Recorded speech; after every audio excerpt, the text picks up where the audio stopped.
Hello mga ka-MIUI dyan. Ayan. Guys, tuturo ko sa inyo. So, napanood ko lang din naman to sa Facebook. Technique para hindi bumilog ang bola, guys. Ang gagawin natin, di ba pang gilid to? Ayan o. Ito yung cover ng ating backplate, no? Ayan. So, ito yung may tawag dito. Ayan, kakabaklas ko lang yan kaya madumi pa. Ang gagawin nyo, guys, kikiskisin nyo ito. Ayan o. Ito kasi guys, ay mag-focus ayan kasi guys, matalas to. Ito, matalas yan. Ito guys, matalas yan ganito na. Itong ganito ng cover ng backplate. Kaya ang gagawin natin dito guys, kapag nagpalit kayo ng bola, ito guys mapapansin yung bola natin lumang-luma na.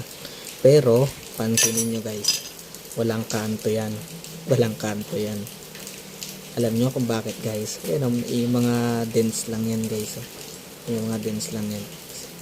Dents yan. Alam nyo kung bakit guys.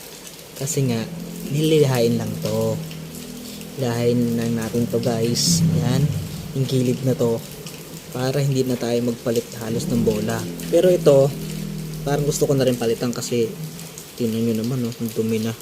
Hindi ko alam kung nalilinisan ba to Pero guys, para hindi magkaroon ng gilid-gilid yung inyong magkaroon ng kanto itong bola. MIUI 125 yung motor natin. Kasi nyo to. Ito po ay straight 12 to.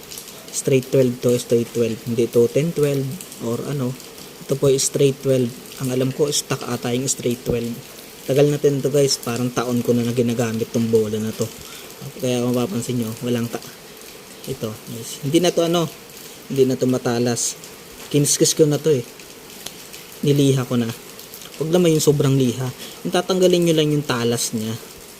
Yan guys Tapos yan, ito tatagal yan guys. Tatagal yan. Kaya guys, mapapansin nyo, lumang-luma na. Pero ito kasi bagong bili ko to halos lahat ng panggilid ko nung nakaraan bagong bili. Kaya itong ganito natin, hindi ko pa nalilinisan, dilinisan din natin.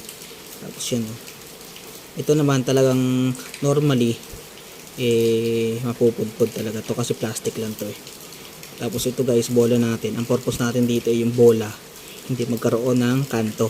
Lihain na to, liha. Ito guys, liha to. Yung gilid na to, lihain. Lihain to. So guys yan yun to yan guys. Ayan di ba yan yung nakaganyan dito? Ito yung naka tapat yan sa bola. Ito guys, dito yung bola umiikot-ikot. Yan guys, gagawin natin dito, lihain to para hindi magkaroon ng kanto itong bola natin. Tagal na nito guys, quality.